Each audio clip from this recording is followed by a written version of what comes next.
দুদিনের জন্য কোথাও বেড়াতে যাওয়ার প্ল্যানিং মানেই ভ্রমণপ্রিয় বাঙালির প্রথম পছন্দ দীঘা।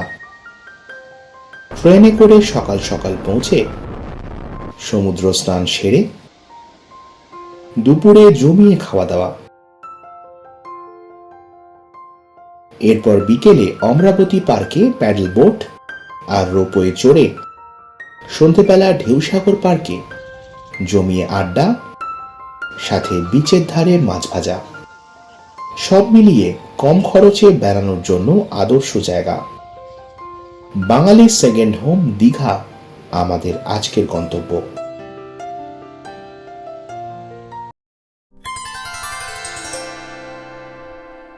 আজকে 15ই নভেম্বর 2024। এখন আছি হাওড়া স্টেশনের নতুন কমপ্লেক্সে। এখান থেকে আমাদের ট্রেন রয়েছে 12857 তাম্রলিপ্ত এক্সপ্রেস। ট্রেন ঢুকলো 21 নম্বর প্ল্যাটফর্মে। চলুন উঠে পড়ি। আমাদের coach number C1 AC chair car. Train ছেড়ে দিয়েছে।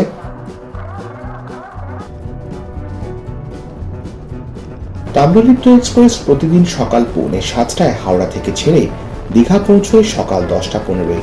এই ট্রেনের সেকেন্ড সিটিং এর ভাড়া 105 টাকা আর এসি চেয়ার কারের ভাড়া 380 টাকা। ট্রেন আজকে লেট করেছে। যে ট্রেন 10:15 পৌঁছানোর কথা সেই ট্রেন দীঘা ঢুকলো দুপুর 11:15। উইকেন্ডের দীঘা স্টেশনে ভালোই ভিড় রয়েছে। স্টেশন থেকে বাইরে বেরিয়ে এলাম। হোটেল আমাদের আগে থেকেই বুক করা আছে। এবার একটা টোটো নিয়ে রওনা দিলাম আমাদের হোটেলের দিকে। স্টেশন থেকে হোটেল পর্যন্ত আসতে সময় লাগলো মাত্র 5 মিনিট। নিউ দীঘায় আমাদের হোটেলের নাম বসন্তপ্রিয়া। এখান থেকে বিচ হেঁটে মাত্র 3 মিনিট।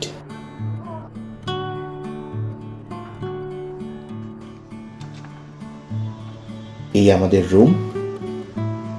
একটা বড় সাইজের বেড রয়েছে, বেশ পরিষ্কার পরিচ্ছন্ন। এখানে টিভি, একটা সেন্টার টেবিল, এখানে আয়না রয়েছে, একটা আলমারি, হ্যাঙ্গার দেওয়া আছে, এখানে কম্বল দেওয়া আছে। এই হচ্ছে রুমের ব্যালকনি থেকে বাইরের ভিউ। ওই সামনেই সমুদ্র। এই হলো টয়লেট, বেশ পরিষ্কার। শাওয়ার রয়েছে, গিজার নেই, তবে প্রয়োজন হলে গরম জল দিয়ে যাবে। আর এই হলো বেসিন। এবার চলুন সি বিচ থেকে আপনাদের একবার ঘুরিয়ে আনি।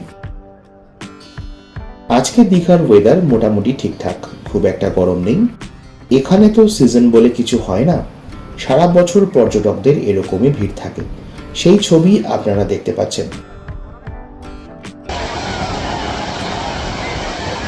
আন্দামান গোয়ার মতো এখন দীঘাতেও পেয়ে যাবেন বিভিন্ন ওয়াটার স্পোর্টস অ্যাক্টিভিটিস। চাইলে এগুলোও এনজয় করতে পারেন। অনেক বেলা হয়েছে, এবার লাঞ্চ করতে হবে। লাঞ্চে নিয়েছি ভাত, আলু ভাজা, একটা সবজি, সোয়াবিন, ডাল, সাথে কাতলা কালিয়া আর চিকেন কষা। সব মিলিয়ে ভালোই খাওয়া হলো। লাঞ্চ সেরে আবারও যখন বিচে গেলাম, তখনও প্রচুর মানুষ সমুদ্রে স্নান করছে। এরপর হোটেলে ফিরে খানিকক্ষণ রেস্ট নিয়ে আবার বেরিয়ে পড়লাম। এখনকার গন্তব্য অমরাবতী পার্ক। এই হচ্ছে অমরাবতী পার্কের এন্ট্রান্স। এখানে টিকিট রয়েছে।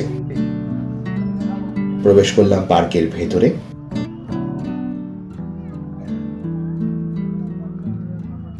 এই পার্কের মূল আকর্ষণ রোপওয়ে। টিকিট কেটে এবার চললাম রোপওয়ে চড়তে। আমাদের রোপওয়ে ছেড়ে দিল। পার্কের এই ছোট্ট লেক রোপওয়ে থেকে দারুণ সুন্দর দেখা যায়। বলতে কোনো দ্বিধা নেই, অমরাবতী পার্কের এই রোপওয়ে দীঘা ভ্রমণে বাড়তি মাত্রা যোগ করেছে। লেকে প্যাডেল বোটিং এর ব্যবস্থাও রয়েছে। এটাও বেশ এনজয়েবল। অল্প ডিস্টেন্স হলেও সব মিলিয়ে ভালোই লাগলো এই রোপওয়ে রাইড। অমরাবতী পার্কে এলে অবশ্যই একবার চড়ে দেখতে পারেন। এই সেই লেক যেটা উপর থেকে দেখতে পাচ্ছিলেন।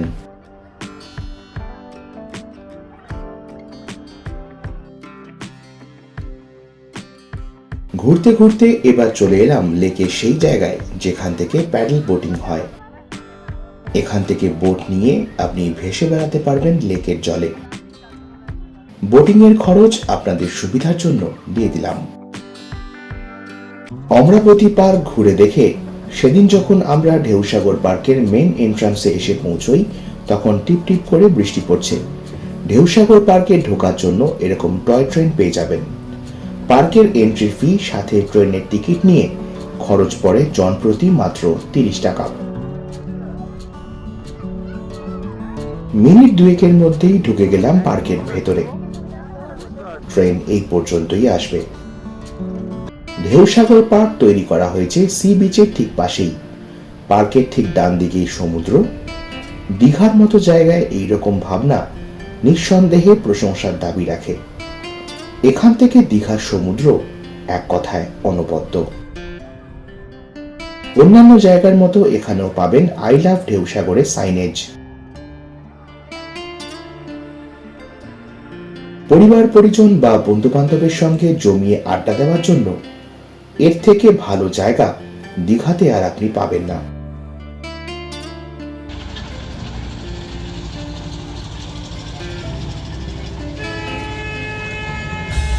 সন্ধ্যেবেলা পার্কের আলোগুলো জ্বলে উঠতেই এক মায়াবী পরিবেশের সৃষ্টি হলো। পার্কের ভেতরের এই আড্ডা ক্যাফে রেস্টুরেন্টে পাওয়া যায় বিভিন্ন ধরনের ফাস্ট ফুড।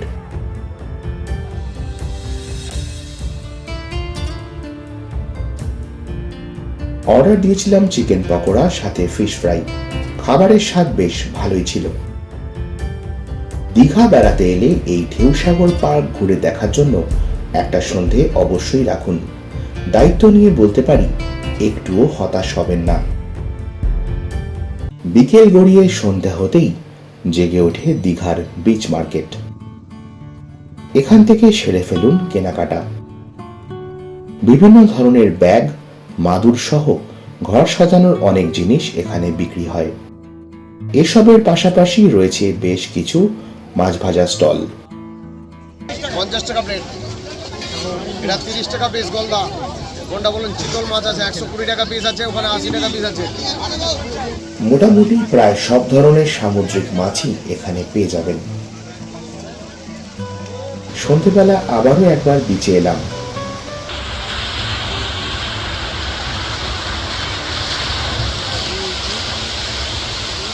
বিচের পাশেই পাপড়ি চাট বিক্রি হচ্ছিল। আমিও লোভ সামলাতে না পেরে একটা বানাতে বললাম।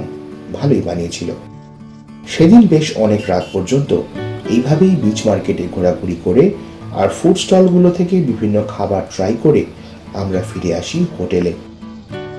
এই ছিল আমাদের দীঘা ভ্রমণের প্রথম দিনের গল্প। পরের দিন আমরা গিয়েছিলাম উদয়পুর, তালসারি, চন্দনেশ্বর মন্দির আর উড়িষ্যার বিচিত্রপুর ঘুরে দেখতে। সেই গল্প নিয়ে খুব তাড়াতাড়ি ফিরব এর পরের পর্বে। সঙ্গেই থাকুন।